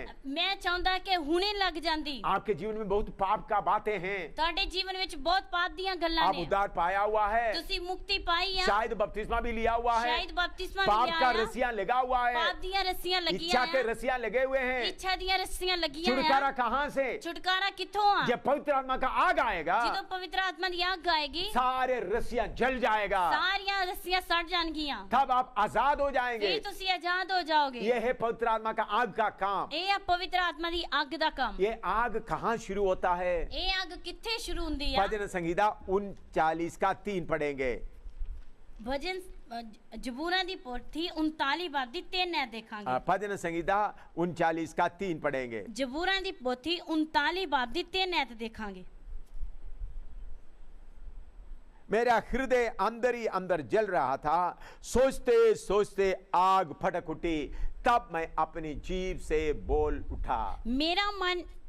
ਮੇਰਾ ਮਨ ਮੇਰੇ ਅੰਦਰੋਂ ਤਪ ਗਿਆ, ਮੇਰੇ ਸੋਚਦਿਆਂ ਸੋਚਦਿਆਂ ਅੱਗ ਭੜਕ ਉੱਠੀ, ਤਾਂ ਮੈਂ ਆਪਣੀ ਜੀਭ ਤੋਂ ਬੋਲ ਉੱਠਿਆ। इधर में लिखा मेरे हृदय में अंदर ही अंदर जल रहा था, ਇੱਧਰ ਲਿਖਿਆ ਕਿ ਮੇਰਾ ਮਨ ਅੰਦਰੋਂ ਅੰਦਰ ਤਪ ਰਿਹਾ ਸੀ, सोचते सोचते आग फटक उठी, ਸੋਚਦਿਆਂ ਸੋਚਦਿਆਂ ਅੱਗ ਭੜਕ ਉੱਠੀ, तब मैं जीभ मुंह खोलकर बोलने लगा। ਫਿਰ ਮੈਂ ਜੀਭ ਤੋਂ ਬੋਲਣ ਲੱਗਾ। इसका मतलब क्या है? ਇਹਦਾ ਮਤਲਬ ਕੀ जब ਆ? हमारे अंदर का गंदगी के बारे में हमको याद आता है, ਜਦੋਂ ਸਾਡੇ ਅੰਦਰ ਦੀ ਗੰਦਗੀ ਦੇ ਬਾਰੇ ਸਾਨੂੰ ਯਾਦ ਹੁੰਦਾ ਆ, प्रभु मेरे अंदर जलन आता है, ਪ੍ਰਭੂ ਮੇਰੇ ਅੰਦਰ ਜਲਨ ਆਉਂਦੀ मैं ਆ, चिढ़ने वाला बातें कहता है, ਮੈਂ ਚਿੜਨ ਵਾਲੀਆਂ ਗੱਲਾਂ मेरे ਕਹਿੰਦਾ अंदर ਆ, नफरत आता है, ਮੇਰੇ ਅੰਦਰ ਨਫ਼ਰਤ ਆਉਂਦੀ ਆ, द्वेष आता है, द्वेष आता है, लोगों के लिए गुस्सा आता है। ਲੋਕਾਂ ਲਈ ਗੁੱਸਾ ਹੁੰਦਾ ਆ। प्रभु मैं खराब हालत में हूँ, ਪ੍ਰਭੂ ਮੈਂ ਖਰਾਬ ਹਾਲਤ ये ਵਿੱਚ ਆ, बातें मेरे अंदर से शुद्ध होना है। ਇਹ ਗੱਲਾਂ ਮੇਰੇ ਅੰਦਰੋਂ ਸ਼ੁੱਧ ਹੋਣੀਆਂ ऐसा ਆ। जब अंदर ही अंदर समर्पण करेगा, ਇਸ ਤਰ੍ਹਾਂ ਅਸੀਂ ਅਗਰ ਅੰਦਰੋਂ ਅੰਦਰ ਅਸੀਂ ਸਮਰਪਣ एक ਕਰਾਂਗੇ, एक बात प्रभु के सामने रखेंगे, ਇੱਕ ਇੱਕ ਗੱਲ ਅਸੀਂ ਪ੍ਰਭੂ ਦੇ ਸਾਹਮਣੇ ਰੱਖਾਂਗੇ, अंदर में आग शुरू हो जाएगा। ਅੰਦਰ ਅੱਗ ਸ਼ੁਰੂ ਹੋ ਜਾਏਗੀ। सोचते सोचते आग फटक उठा है। ਸੋਚਦਿਆਂ ਸੋਚਦਿਆਂ ਅੱਗ ਭੜਕ ਉੱਠੀ मैं ਆ। प्रभु का बहुत धन्यवाद देता हूँ। ਮੈਂ ਪ੍ਰਭੂ ਦਾ ਬਹੁਤ ਧੰਨਵਾਦ पवित्र आत्मा ਕਰਦਾ का ਹਾਂ। आग आपके अंदर जब निकल आना शुरू होगा, ਪਵਿੱਤਰ ਆਤਮਾ ਦੀ ਅੱਗ ਜੇ ਤੁਹਾਡੇ ਅੰਦਰੋਂ ਨਿਕਲਣੀ ਸ਼ੁਰੂ नफरत ਹੋਏਗੀ, दूर हो जाएगा, ਨਫ਼ਰਤ ਦੂਰ ਹੋ जलन ਜਾਏਗੀ, दूर हो जाएगा, ਜਲਨ ਦੂਰ ਹੋ ਜਾਏਗੀ, लोगों के साथ का गुस्सा खत्म हो जाएगा, ਲੋਕਾਂ ਦੇ ਨਾਲ ਦਾ ਗੁੱਸਾ ਖਤਮ ਹੋ ਜਾਏਗਾ, दिल में आनंद और खुशी आएगा। ਦਿਲ ਵਿੱਚ ਆਨੰਦ ਅਤੇ ਖੁਸ਼ੀ ਆਏਗੀ। और इस आत्मा का आग के लिए मैं प्रभु का बहुत धन्यवाद देता हूँ। ਇਸ ਆਤਮਾ ਦੀ ਅੱਗ ਲਈ ਮੈਂ ਬਹੁਤ ਪ੍ਰਭੂ ਦਾ ਧੰਨਵਾਦ ये ਕਰਦਾ आग ਹਾਂ। दिल से और कहाँ जाता है? ਇਹ ਅੱਗ ਦਿਲ ਤੋਂ ਕਿੱਥੇ ਜਾਂਦੀ ਆ? यिर्मयाह की किताब 20वां अध्याय उसका 9वां पद। ਯਰਮੀਆ ਦੀ ਕਿਤਾਬ ਉਹਦਾ 20 ਅਧਿਆਇ ਉਹਦਾ 9ਵਾਂ ਵਚਨ। हाँ, यिर्मयाह 20 का 9। ਯਰਮੀਆ 20 ਦੀ 9। यदि मैं कहूं मैं उसकी चर्चा ना करूंगा, ना उसके नाम से बोलूंगा, तो मेरे हृदय की ऐसी दशा होगी मानो मेरी हड्डियों में धधकती हुई आग हो, और मैं अपने को रोकते रोकते थक गया और मुझसे रहा नहीं जाता। ਜੇ ਮੈਂ ਆਖਾਂ ਮੈਂ ਉਹਦਾ ਜ਼ਿਕਰ ਨਾ ਕਰਾਂਗਾ, ਨਾ ਉਹਦਾ ਨਾਮ ਲੈ ਕੇ ਅੱਗੇ ਨੂੰ ਗੱਲ ਕਰਾਂਗਾ, ਤਾਂ ਉਹ ਮੇਰੇ ਦਿਲ ਵਿੱਚ ਬਲਦੀ ਅੱਗ ਵਾਂਗੂ ਹੁੰਦਾ ਹੈ, ਜਿਹੜੀਆਂ ਮੇਰੀਆਂ ਹੱਡੀਆਂ ਵਿੱਚ ਲੁਕੀ ਹੋਈ ਹੈ। ਮੈਂ ਇਹਨੂੰ ਰੱਖਦਾ ਰੱਖਦਾ ਥੱਕ ਗਿਆ ਹਾਂ, ਮੈਂ ਸਹਿ ਨਹੀਂ ਸਕਦਾ। इधर में यिर्मयाह अपने अनुभव बताते हैं। ਇਧਰ ਯਰਮੀਆ ਆਪਣਾ ਅਨੁਭव ਦੱਸਦਾ यिर्मयाह ਹੈ। परमेश्वर के चुना हुआ नबी था। ਯਰਮੀਆ ਪ੍ਰਭੂ ਦਾ ਚੁਣਿਆ ਹੋਇਆ ਨਬੀ ਸੀ। जब उन्होंने प्रभु का बातें लोगों को बताते थे, ਜਦੋਂ ਉਹ ਪ੍ਰਭੂ ਦੀਆਂ ਗੱਲਾਂ ਲੋਕਾਂ ਨੂੰ ਦੱਸਦਾ ਸੀ, लोगों को गुस्सा आता था। ਲੋਕਾਂ ਨੂੰ ਗੁੱਸਾ ਆਉਂਦਾ ਸੀ। यिर्मयाह बोलता था प्रभु सजा देने जा रहा है, ਯਰਮੀਆ ਕਹਿੰਦਾ ਸੀ ਪ੍ਰਭੂ ਸਜ਼ਾ ਦੇਣ ਜਾ ਰਿਹਾ तुम ਹੈ, पाप कर रहा है, ਤੁਸੀਂ ਪਾਪ ਕਰ ਰਹੇ ਹੋ, इसलिए प्रभु आपको सजा देगा। ਇਸ ਲਈ ਪ੍ਰਭੂ ਤੁਹਾਨੂੰ ਸਜ਼ਾ ਦੇਵੇਗਾ। तब लोग गुस्सा हो जाते थे, ਉਸ ਸਮੇਂ ਲੋਕ ਗੁੱਸਾ ਹੋ ਜਾਂਦੇ उनको ਸੀ, पकड़ कर मारते थे, ਉਹਨਾਂ ਨੂੰ ਫੜ ਕੇ ਮਾਰਦੇ कभी ਸੀ, कभी उनको जेल में डाल देते थे। ਕਦੀ ਕਦੀ ਉਹਨੂੰ ਜੇਲ੍ਹ ਵਿੱਚ ਪਾ ਦਿੰਦੇ ऐसा ਸੀ। घटना होने के कारण ਇਹੋ ਜਿਹੀ ਘਟਨਾ ਹੋਣ ਦੇ ਕਾਰਨ यिर्मयाह बोलने लगा, ਯਰਮੀਆ ਕਹਿਣ ਲੱਗਾ अभी मैं नहीं बोलूंगा, ਹੁਣ ਮੈਂ ਨਹੀਂ ਕਵਾਂਗਾ, लेकिन फिर क्या हुआ? लेकिन फिर की होया? वो हृदय से आग उनका हड्डियों में गए ਉਹਦੇ ਦਿਲ ਦੇ ਵਿੱਚੋਂ ਅੱਗ ਉਹਦੀ ਹੱਡੀਆਂ ਵਿੱਚ ਗਈ। और सहते सहते थक गया। ਸਹਿੰਦਾ ਸਹਿੰਦਾ ਉਹ ਥੱਕ ਗਿਆ। हड्डियों में पूरा आग आया है, ਹੱਡੀਆਂ ਦੇ ਵਿੱਚ ਪੂਰੀ ਅੱਗ ਆਈ ਆ। इसलिए उनको रुक नहीं सका। ਇਸ ਲਈ ਉਹ ਰੋਕ ਨਹੀਂ ਸਕਿਆ। फिर भी बोलने लगा, ਫਿਰ ਵੀ ਕਹਿਣ ਲੱਗਾ, मेरे जीवन में कितने मुसीबतें आए, ਮੇਰੇ ਜੀਵਨ ਵਿੱਚ ਕਿੰਨੀਆਂ ਮੁਸੀਬਤਾਂ ਆਉਣ, कितने जगह में मुझे यीशु मसीह के प्रचार करने के कारण मारा, ਕਿੰਨੀਆਂ ਜਗ੍ਹਾ ਤੇ ਮੈਨੂੰ ਯਿਸੂ ਮਸੀਹ ਦਾ ਪ੍ਰਚਾਰ ਕਰਨ ਲਈ ਮਾਰਿਆ, कितने बार जेल खाने में जाना पड़ा, ਕਿੰਨੀ ਵਾਰ ਜੇਲ੍ਹ ਖਾਨੇ ਵਿੱਚ ਜਾਣਾ ਪਿਆ, पुलिस का कस्टडी में कितने बार रहना पड़ा, ਪੁਲਿਸ ਦੀ ਕਸਟਡੀ ਵਿੱਚ ਕਿੰਨਾ ਦੇ ਰਹਿਣਾ कितना ਪਿਆ, कष्ट आता है, ਕਿੰਨਾ ਕਸ਼ਟ ਆਉਂਦਾ फिर भी रुकने के लिए मन नहीं आता, ਫਿਰ ਵੀ ਰੁਕਣ ਲਈ ਮਨ ਨਹੀਂ ਆਉਂਦਾ, दौड़ता रहता हूँ। ਦੌੜਦਾ ਰਹਿੰਦਾ ਆ। क्यों? ਕਿਉਂ? पवित्र आत्मा का आग हड्डियों में पड़ा हुआ है, ਪਵਿੱਤਰ ਆਤਮਾ ਦੀ ਅੱਗ ਹੱਡੀਆਂ ਦੇ ਵਿੱਚ ਪਈ ਹੋਈ कहीं ਆ। लेटकर आराम नहीं कर सकता, ਕਿਤੇ ਲੇਟ ਕੇ ਆਰਾਮ ਨਹੀਂ ਕਰ कहीं ਸਕਦਾ, छुप कर बैठ नहीं सकता, ਕਿਤੇ ਛੁਪ ਕੇ ਬਹਿ ਨਹੀਂ ਸਕਦਾ, क्योंकि हड्डियों में आग जल रहा है। ਕਿਉਂਕਿ ਹੱਡੀਆਂ ਵਿੱਚ ਅੱਗ ਜਲ ਰਹੀ ਆ। पौलुस को देखो, ਪੌਲਸ ਨੂੰ ਵੇਖੋ, कितने बार मार खाए, ਕਿੰਨੀ ਵਾਰ ਮਾਰ ਖਾਧੀ कितने ਆ, बार जेल खाने में ਕਿੰਨੀ गए, ਵਾਰ ਜੇਲ੍ਹ ਖਾਨੇ ਵਿੱਚ कोड़े ਗਿਆ, से मारे, ਕੋੜਿਆਂ ਨਾਲ ਮਾਰਿਆ, पत्थरवाह किए गए, ਪੱਥਰਵਾ ਕੀਤਾ ਗਿਆ, बार बार जेल खाने में, ਬਾਰ-ਬਾਰ ਜੇਲ੍ਹ ਖਾਨੇ फिर भी ਵਿੱਚ, दौड़ते रहे। ਫਿਰ ਵੀ ਦੌੜਦਾ ਰਿਹਾ। क्यों? ਕਿਉਂ? उनके हृदय में से आग हड्डियों तक गया है। ਉਹਦੇ ਦਿਲ ਵਿੱਚੋਂ ਅੱਗ ਹੱਡੀਆਂ ਵਿੱਚ ਗਈ ਆ। आप में से कुछ सेवक ऐसा है, ਤੁਹਾਡੇ ਵਿੱਚੋਂ ਕੁਝ ਸੇਵਕ ਇਸ ਤਰ੍ਹਾਂ थोड़ा ਆ, समस्या आएगा तो बस आराम से बैठ जाता है, ਥੋੜੀ ਜੀ ਸਮੱਸਿਆ ਆਈ ਤਾਂ ਅਸੀਂ ਆਰਾਮ ਨਾਲ ਬਹਿ ਜਾਂਦੇ ਹਾਂ, थोड़ा शरीर में दर्द आ गया तो आराम से बैठ जाता है, ਥੋੜੇ ਸਰੀਰ ਵਿੱਚ ਦਰਦ ਆ ਗਈ ਤੇ ਆਰਾਮ ਨਾਲ ਬੈਠ थोड़ा ਜਾਂਦੇ सा ਹਾਂ, समस्या आती तो बैठ जाता है। ਥੋੜੀ ਜੀ ਸਮੱਸਿਆ ਆਈ ਤਾਂ ਬੈਠ ਜਾਂਦੇ ਆ। क्यों? ਕਿਉਂ? आपके अंदर में आग नहीं है, ਤੁਹਾਡੇ ਅੰਦਰ ਅੱਗ ਨਹੀਂ ਆ, तो आपकी हड्डियों में आग नहीं है। ਤੁਹਾਡੀ ਹੱਡੀਆਂ ਵਿੱਚ ਅੱਗ ਨਹੀਂ जब ਆ। आपकी हड्डियों में आग आ जाएगा, ਜਦੋਂ ਤੁਹਾਡੀ ਹੱਡੀਆਂ ਵਿੱਚ ਅੱਗ आपको ਆਏਗੀ, चुप बैठ नहीं सकेगा, ਤੁਸੀਂ ਚੁੱਪ ਨਹੀਂ ਬਹਿ ਸਕੋਗੇ, कोई आपको भेजने का जरूरत नहीं, ਕੋਈ ਤੁਹਾਨੂੰ ਭੇਜਣ ਦੀ ਜ਼ਰੂਰਤ तभी ਨਹੀਂ ਆ। अपने आप ही भागने का मन आएगा, ਫਿਰ ਤੁਹਾਨੂੰ ਆਪਣੇ ਆਪ ਭੱਜਣ ਦਾ ਮਨ ਆਏਗਾ, यीशु का नाम लेकर भागने का मन आएगा, ਯੀਸ਼ੂ ਦਾ ਨਾਮ ਲੈ ਕੇ ਤੁਹਾਨੂੰ ਭੱਜਣ ਦਾ ਮਨ गली गली ਆਏਗਾ, में खड़ा होकर प्रचार करने का मन लगेगा, ਗਲੀ ਗਲੀ ਵਿੱਚ ਖੜੇ ਹੋ ਕੇ ਪ੍ਰਚਾਰ ਕਰਨ ਦਾ आराम ਮਨ से सोने ਹੋਏਗਾ, का मन नहीं आएगा। ਆਰਾਮ ਨਾਲ ਸੌਣ ਦਾ ਮਨ ਨਹੀਂ आग ਆਏਗਾ। जल रहा है, ਅੱਗ ਜਲ ਰਹੀ ਆ। आपको क्या जरूरत है? ਤੁਹਾਨੂੰ ਕੀ ਜ਼ਰੂਰਤ आपकी ਆ? हड्डियों में आग आना है। ਤੁਹਾਡੀਆਂ ਹੱਡੀਆਂ ਵਿੱਚ ਅੱਗ ਆਉਣੀ ਆ। और उसके बाद आग आपको परमेश्वर का आग क्या कर देता है? ਉਹਦੇ ਅੱਗੇ ਪਰਮੇਸ਼ਰ ਦੀ ਅੱਗ ਕੀ ਕਰ ਦਿੰਦੀ ਆ? भजन संहिता 104 का 4 पढ़ेंगे। ਜ਼ਬੂਰਾਂ ਦੀ ਪੋਥੀ 104 ਦੀ 4 ਦੇਖਾਂਗੇ।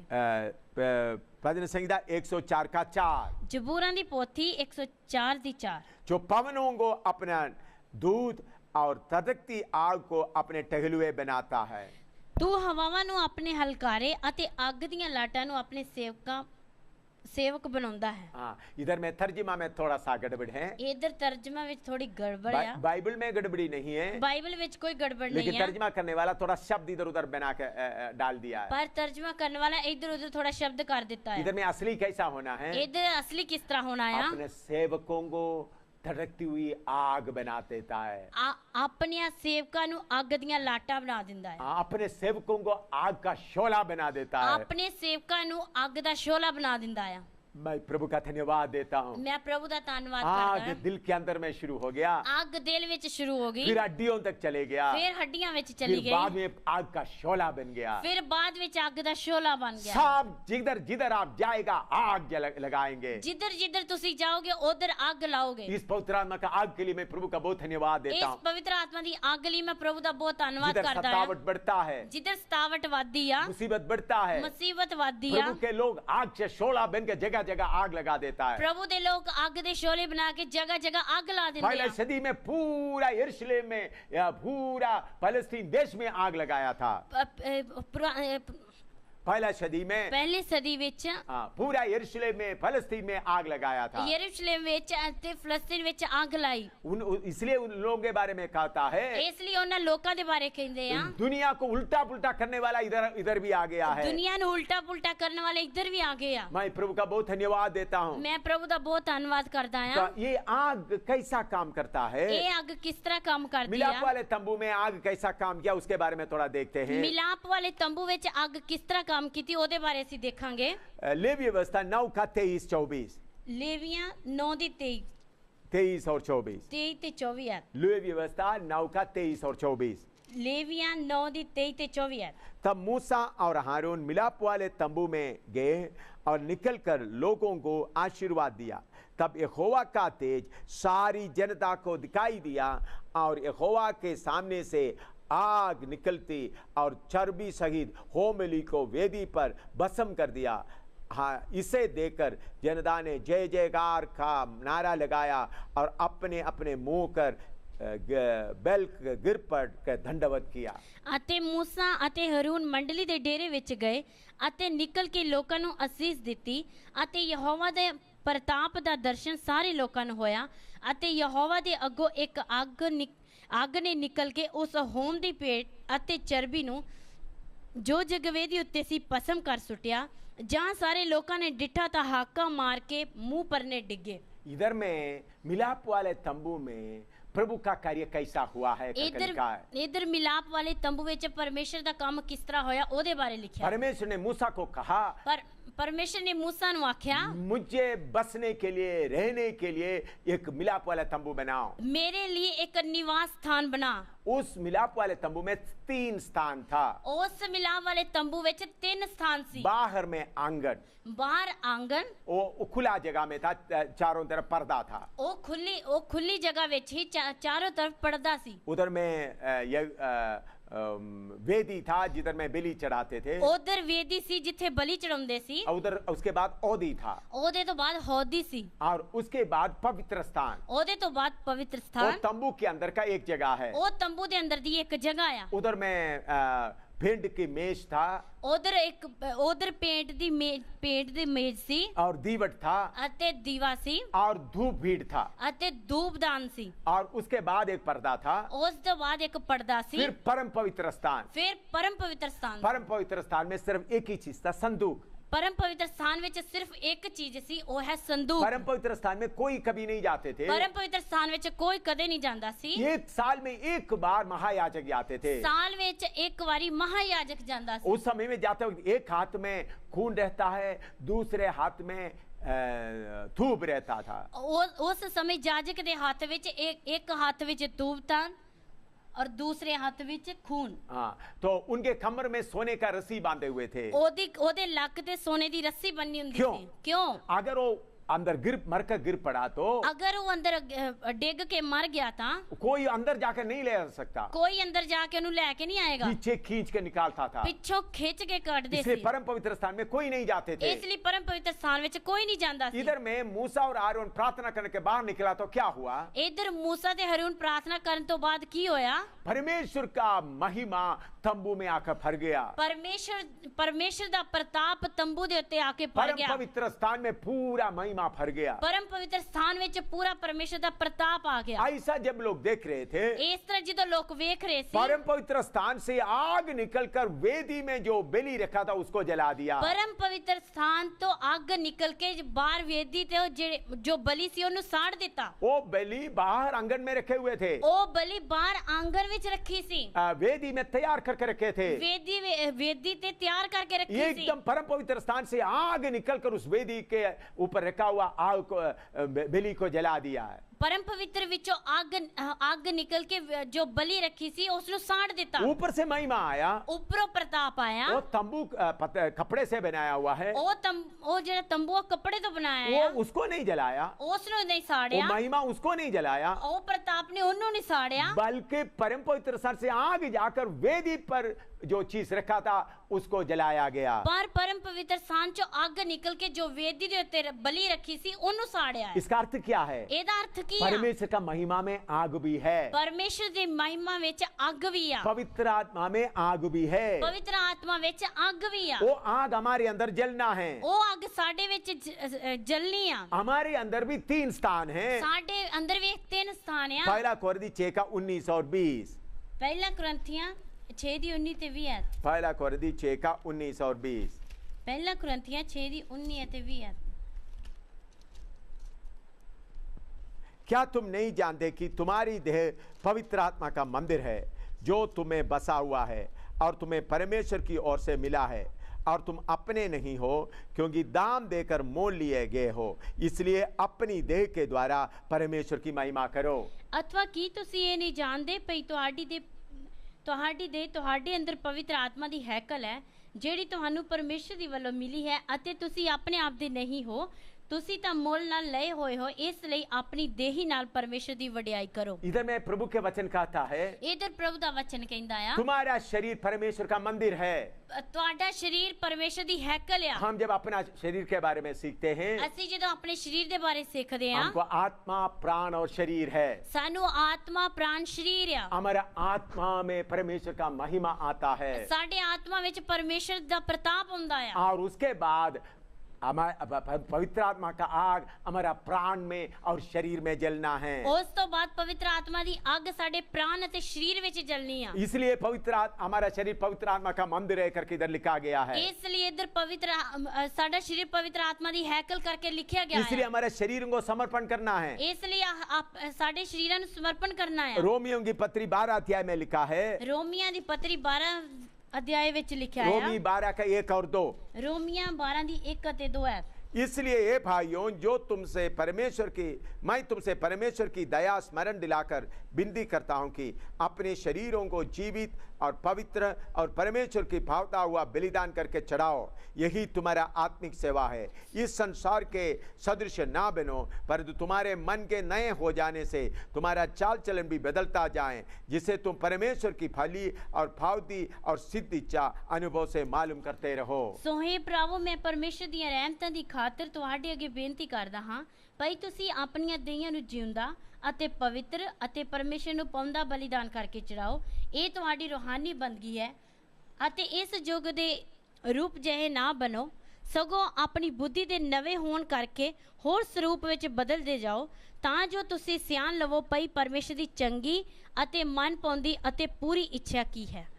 इधर में प्रभु का वचन साफ कहता है, हमारा शरीरों को पवित्र आत्मा का मंदिर की तरह समर्पण करना है। इधर परमेश्वर ਦੇ ਵਚਨ ਵਿੱਚ ਅਸੀਂ ਦੇਖਦੇ ਹਾਂ ਸਾਡੇ ਸਰੀਰ ਨੂੰ ਪੂਰੀ ਤਰ੍ਹਾਂ पवित्र आत्मा ਨੂੰ ਸਮਰਪਣ ਕਰਨਾ ਹੈ। यीशु को एक भावता हुआ बलिदान करके चढ़ाना है। ਯੀਸ਼ੂ ਨੂੰ ਇੱਕ ਪਾਉਂਦਾ ਬਲੀਦਾਨ ਕਰਕੇ ਚੜਾਉਣਾ ਹੈ। हमारा शरीर शैतान के कब्जे में था, ਸਾਡਾ ਸਰੀਰ ਪਹਿਲਾਂ ਸ਼ੈਤਾਨ ਦੇ ਕਬਜ਼ੇ 'ਚ ਸੀ। प्रभु यीशु मसीह उसको खरीद कर दिया है। ਪ੍ਰਭੂ ਯੀਸ਼ੂ ਮਸੀਹ ਨੇ ਉਹਨੂੰ ਖਰੀਦ ਕੇ ਦਿੱਤਾ पहले ਹੈ। शैतान इसके अंदर क्या क्या भर के रखा था? ਪਹਿਲਾਂ ਸ਼ੈਤਾਨ ਨੇ ਇਸ ਦੇ ਅੰਦਰ ਕੀ ਕੀ ਭਰ ਕੇ गुस्सा, ਰੱਖਿਆ ਸੀ? नफरत, गंदगी, कितने कितने गंदगी था। ਗੁੱਸਾ, ਨਫ਼ਰਤ, ਗੰਦਗੀ, ਕਿੰਨੀਆਂ प्रभु ਗੰਦਗੀ ਸੀ। शैतान से उसको छुड़ाया, ਪ੍ਰਭੂ ਨੇ ਸ਼ੈਤਾਨ ਤੋਂ ਉਸ ਨੂੰ ਛੁਡਾਇਆ, अपने लहू से शुद्ध किया, ਆਪਣੇ ਲਹੂ ਦੇ ਦੁਆਰਾ ਸ਼ੁੱਧ ਕੀਤਾ आपको नया बनाया, ਅਤੇ ਨया ਬਣਾਇਆ, फिर आपको दे दिया है। ਫਿਰ ਤੁਹਾਨੂੰ ਦੇ ਦਿੱਤਾ तो ਹੈ। आप क्या करना है? ਹੁਣ ਤੁਸੀਂ ਕੀ ਕਰਨਾ ਹੈ? इस शरीर को परमेश्वर के लिए समर्पण करना है। ਇਸ ਸਰੀਰ ਨੂੰ ਪਰਮੇਸ਼ਰ ਵਾਸਤੇ ਸਮਰਪਣ ਕਰਨਾ बहुत ਹੈ। तेरा लोग बोलते हैं, ਬਹੁਤ ਸਾਰੇ ਲੋਕ ਬੋਲਦੇ मैं ਆ अंदर में परमेश्वर को जगह दिया है, ਮੈਂ ਅੰਦਰ ਪਰਮੇਸ਼ਰ ਨੂੰ ਜਗ੍ਹਾ ਦਿੱਤੀ ਆ। बाहर शरीर कैसा भी होने तो किसका क्या करना है? ਬਾਹਰ ਸਰੀਰ किस तरह ਦਾ ਵੀ ਹੋਵੇ, ਕਿਸੇ ਨੂੰ ਕੀ ਲੈਣਾ ਹੈ? परमेश्वर आपका शरीर को भी मांगता है। ਪਰਮੇਸ਼ਰ ਤੁਹਾਡੇ ਸਰੀਰ ਨੂੰ ਵੀ ਮੰਗਦਾ इधर ਹੈ। में लिखता है, परमेश्वर शरीर को पावता हुआ बलिदान करके चढ़ाना है। ਇੱਧਰ ਲਿਖਿਆ ਹੈ ਪਰ ਸਰੀਰ ਨੂੰ ਪਾਉਂਦਾ ਹੋਇਆ ਬਲੀਦਾਨ ਕਰਕੇ ਚੜਾਉਣਾ ਹੈ। बलिदान चढ़ाने वाला कैसा चढ़ाते थे? ਬਲੀਦਾਨ ਚੜਾਉਂਦੇ ਵਕਤ ਕਿਸ ਤਰ੍ਹਾਂ ਚੜਾਉਂਦੇ ਸੀ? लेवीय व्यवस्था पहला अध्याय इसका 3 से 6 तक पढ़ेंगे। ਲੇਵੀਆਂ ਪਹਿਲਾ ਅਧਿਆय ਉਹਦੀ 3 ਤੋਂ ਲੈ ਕੇ 6 ਹੱਦ ਤੱਕ ਦੇਖਾਂਗੇ। लेवीय व्यवस्था पहला अध्याय उसका 3 से 6 तक पढ़ेंगे। ਲੇਵੀਆਂ ਦੀ ਪੋਥੀ ਇੱਕ ਅਧਿਆय ਉਹਦੀ 3 ਤੋਂ ਲੈ ਕੇ 6 ਹੱਦ ਤੱਕ। यदि वो गाय बैलों में से होमबलि करें तो निर्दोष नर मिलाप वाले तंबू के द्वार पर चढ़ाए कि यहोवा उसे ग्रहण करे। वह अपना हाथ होमबलि पशु के सिर पर रखे और वह उसके लिए प्रायश्चित करने का ग्रहण किया जाएगा। तब वह उस बछड़े को यहोवा के सामने बलि करे और हारून के पुत्र जो याजक है वे लहू को समीप ले जाकर उस वेदी के चारों ओर छिड़के जो मिलाप वाले तंबू के द्वार पर है। फिर वह होमबलि पशु के काल निकालकर उस पशु को टुकड़ा टुकड़ा करे। ਜੇ ਉਸ ਦੀ ਪੇਟ ਵਗ ਦੀ ਇੱਕ ਹੋਮ ਬਲੀ ਦੀ ਹੋਵੇ ਤਾਂ ਉਹ ਇੱਕ ਬੱਜ ਤੋਂ ਰਹਿਤ ਨਰ ਚੜਾਵੇ।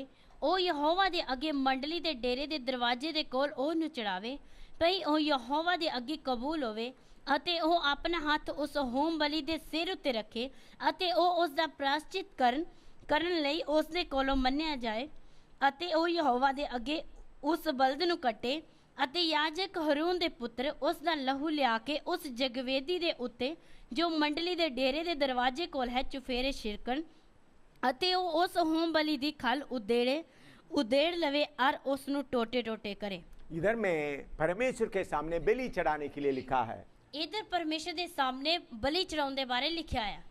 ये बात सुनकर आप सोचेंगे परमेश्वर भी बलि चाहता है। ਇਹ ਗੱਲ ਸੁਣ ਕੇ ਤੁਸੀਂ ਸੋਚੋਗੇ ਪਰਮੇਸ਼ਰ ਵੀ ਬਲੀ ਚਾਹੁੰਦਾ ਹੈ। परमेश्वर की उपस्थिति में लहू लेकर जाना लिखा है। ਪਰਮੇਸ਼ਰ ਦੇ ਵਚਨ ਵਿੱਚ ਪਰਮੇਸ਼ਰ ਦੀ ਉਪਸਥਿਤੀ ਵਿੱਚ ਲਹੂ ਲੈ ਕੇ ਜਾਣਾ ਬੋਲਿਆ ये ਆ। सोचकर आप सोचेंगे प्रभु परमेश्वर लहू भी पीता है। ਇਹ ਸੋਚ ਕੇ ਤੁਸੀਂ ਬੋਲੋਗੇ ਪਰਮੇਸ਼ਰ ਲਹੂ ਵੀ ਪੀਂਦਾ ਹੈ। कुछ शक्तियां लहू पीता है और बलि चाहता है। ਕੁਝ ਸ਼ਕਤੀਆਂ ਲਹੂ ਪੀਂਦੀਆਂ ਅਤੇ ਬਲੀ ਚਾਹੁੰਦੀਆਂ ਨੇ। मनुष्य का बलि चाहता है, ਮਨੁੱਖ ਦੀ ਬਲੀ ਚਾਹੁੰਦੀਆਂ ਨੇ, जानवरों को बलि चाहता है, ਜਾਨਵਰਾਂ ਦੀ ਬਲੀ ਚਾਹੁੰਦੀਆਂ ਨੇ, मुर्गियों का बलि चाहता है। ਮੁਰਗੀਆਂ ਦੀ ਬਲੀ ਚਾਹੁੰਦੀਆਂ ਨੇ। हमारा परमेश्वर कभी बलि नहीं चाहता। ਸਾਡਾ ਪਰਮੇਸ਼ਰ ਕਦੇ ਵੀ ਬਲੀ ਨਹੀਂ ਚਾਹੁੰਦਾ। फिर बलि का कानून क्यों दिया है? ਫਿਰ ਬਲੀ ਦਾ ਕਾਨੂੰਨ ਕਿਉਂ ਦਿੱਤਾ ਆ? अगर कोई आदमी पाप किया है तो ਅਗਰ ਕਿਸੇ ਆਦਮੀ ਨੇ ਪਾਪ ਕੀਤਾ अमीर ਹੈ आदमी को बछड़े को लेके आना, ਅਮੀਰ ਆਦਮੀ ਹੈ ਤਾਂ ਬਛੜੇ ਨੂੰ ਲੈ ਕੇ ਆਉਣਾ या ਹੈ। गरीब है तो एक भेड़ बकरी को लेके आना, ਅਗਰ ਗਰੀਬ ਹੈ ਤਾਂ ਕਿ ਭੇਡ ਬੱਕਰੀ ਨੂੰ ਲੈ ਕੇ और ਆਉਣਾ ਹੈ। बिल्कुल गरीब है तो चिड़िया को लेके आना। ਅਗਰ ਬਿਲਕੁਲ ਗਰੀਬ ਹੈ ਤਾਂ ਚਿੜੀ ਨੂੰ ਲੈ ਕੇ ਆਉਣਾ ਹੈ। वो उन्होंने उस बलि पशु के ऊपर अपना हाथ रखना है, ਉਸ ਪਸ਼ੂ ਦੇ ਉੱਤੇ ਉਸਨੇ ਆਪਣਾ ਹੱਥ ਰੱਖਣਾ अपना ਹੈ। सारा पाप उसके ऊपर लगा देना है। ਆਪਣਾ ਸਾਰਾ ਪਾਪ ਉਸ ਦੇ ਉੱਤੇ ਲਾ ਦੇਣਾ ਹੈ। जिन्होंने चोरी किया, व्यभिचार किया, ਜੇ ਉਹਨੇ ਚੋਰੀ ਕੀਤੀ ਆ, ਵੇਭਿਚਾਰ ਕੀਤਾ चाहे ਆ, कुछ भी पाप किया है, ਜਾਂ ਉਸਨੇ ਕੁਝ ਵੀ ਪਾਪ ਕੀਤਾ वो ਆ, पूरा पाप उसके ऊपर लगा देना। ਉਹ ਪੂਰਾ ਪਾਪ ਉਸ ਦੇ ਉੱਤੇ ਲਾ ਦੇਣਾ। फिर उसके बाद उसका गर्दन काटना। ਉਸ ਤੋਂ ਬਾਅਦ ਉਹਦੀ ਗਰਦਨ जब ਕੱਟਣੀ उसका ਆ। गर्दन काटते समय वो तड़पते हैं, ਜਦੋਂ ਉਸਦੀ ਗਰਦਨ ਕੱਟਦੇ ਆ ਉਹ ਤੜਫਦਾ ਹੈ। तब वो पापी को मालूम हो जाता है ਤਦ ਉਸ ਪਾਪੀ ਨੂੰ ਪਤਾ ਲੱਗ ਜਾਂਦਾ मेरे ਆ पाप के कारण ये बेगुनाह जानवर मर रहा है। ਮੇਰੇ ਪਾਪ ਦੇ ਕਾਰਨ ਇਹ ਬੇਗੁਨਾਹ ਜਾਨਵਰ ਮਰਨ ਡਿਆ ਆ। वो तो पाप कितना भयानक है समझाने के लिए ਉਹ ਪਾਪ ਕਿੰਨਾ ਭਿਆਨਕ ਆ ਸਮਝਾਉਣ ਵਾਸਤੇ बलि का योजना परमेश्वर ने बताया है। ਬਲੀ ਦੀ ਯੋਜਨਾ ਪਰਮੇਸ਼ਰ ਨੇ ਦੱਸੀ ਆ। अगर आप पाप नहीं करते तो बलि का जरूरत है ही नहीं। ਅਗਰ ਤੁਸੀਂ ਪਾਪ ਨਹੀਂ ਕਰਦੇ ਤਾਂ ਬਲੀ ਦੀ ਜ਼ਰੂਰਤ ਹੈ ਹੀ ਨਹੀਂ जब ਸੀ। समय पूरा हुआ, ਜਦੋਂ ਸਮਾਂ ਪੂਰਾ ਹੋਇਆ परमेश्वर अपना पुत्र यीशु मसीह को क्रूस पर हमारे लिए बलि कर दिया।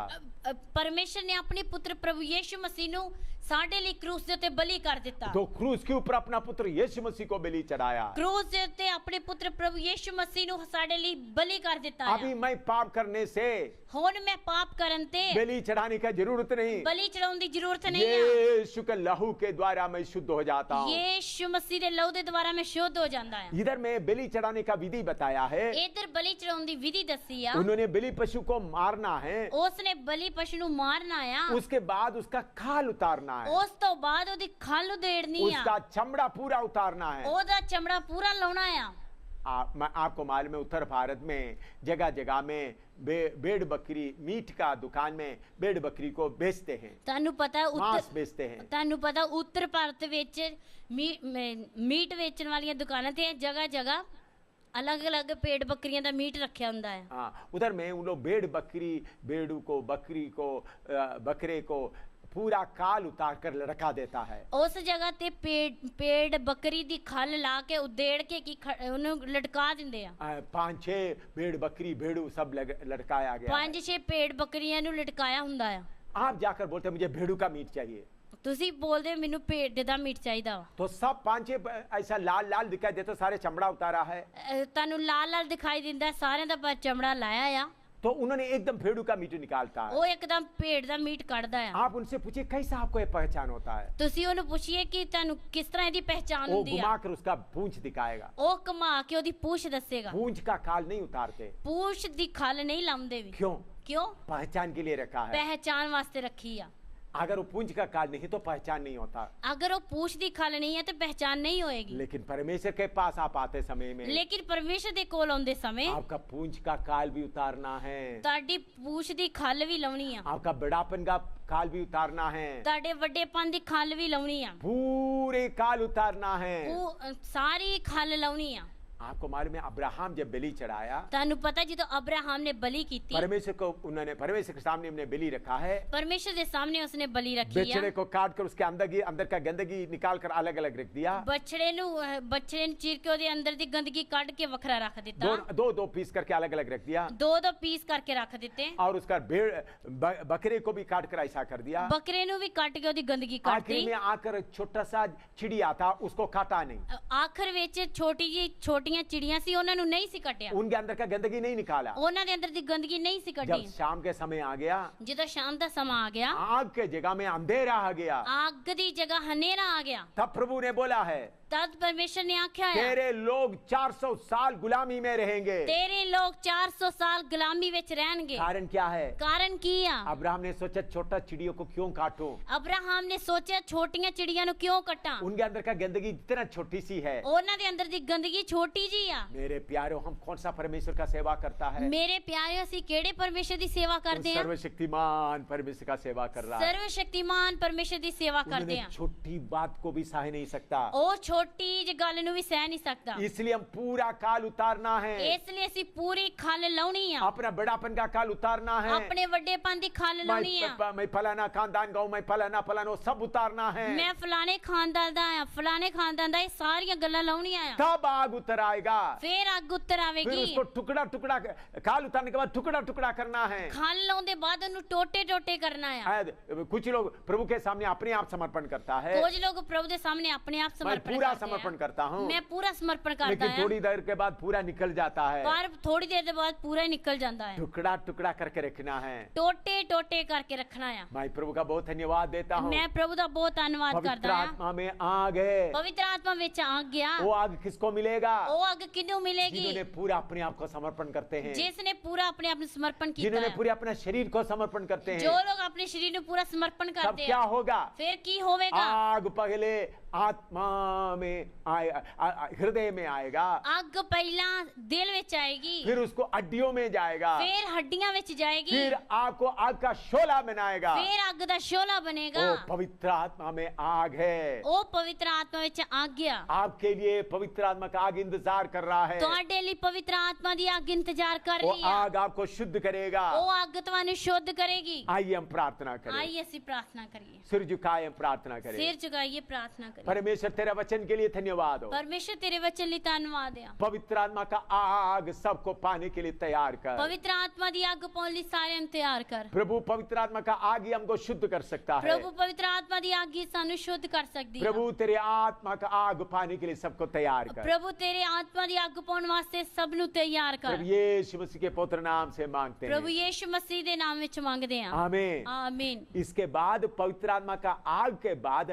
कैसा अन्य भाषा आता है उसके बारे में बताएंगे। ਇਸ ਪਵਿੱਤਰ ਆਤਮਾ ਦੀ ਅੱਗ ਤੋਂ ਬਾਅਦ ਦਾ ਵਿਸ਼ੇ ਆ ਕਿਸ ਤਰ੍ਹਾਂ ਗੈਰ ਜ਼ਬਾਨ ਆਉਂਦੀ ਆ, ਉਹਦੇ ਬਾਰੇ ਦੱਸਾਂਗੇ। अन्य भाषा कैसा आता है, ਗੈਰ ਜ਼ਬਾਨ ਕਿਸ ਤਰ੍ਹਾਂ ਆਉਂਦੀ ਆ, और उसके बाद परमेश्वर का शक्ति कैसा आता है, ਉਸ ਤੋਂ ਬਾਅਦ ਪਰਮੇਸ਼ਰ ਦੀ ਸ਼ਕਤੀ ਕਿਸ ਤਰ੍ਹਾਂ और ਆਉਂਦੀ ਆ, परमेश्वर की आत्मा का नदी कैसा है। ਪਰਮੇਸ਼ਰ ਦੀ ਆਤਮਾ ਦੀ ਨਦੀ ਕਿਸ ਤਰ੍ਹਾਂ ਆ। इन बातों को सीखने के लिए तैयार है। ਇਹਨਾਂ ਗੱਲਾਂ ਨੂੰ ਸਿੱਖਣ ਵਾਸਤੇ ਤਿਆਰ आपका ਰਹੀਏ। दोस्तों को भी बताएं। ਆਪਣੇ ਦੋਸਤਾਂ ਨੂੰ ਵੀ ਸੱਦੀਏ। प्रभु आपको आशीर्वाद दे। ਪ੍ਰਭੂ ਤੁਹਾਨੂੰ ਆਸ਼ੀਰਵਾਦ ਦੇ। प्रभु का बरकत आपके ऊपर बने रहे। ਪ੍ਰਭੂ ਦੀ ਬਰਕਤ ਤੁਹਾਡੇ ਉੱਤੇ ਬਣੀ ਰਹੇ। आमीन।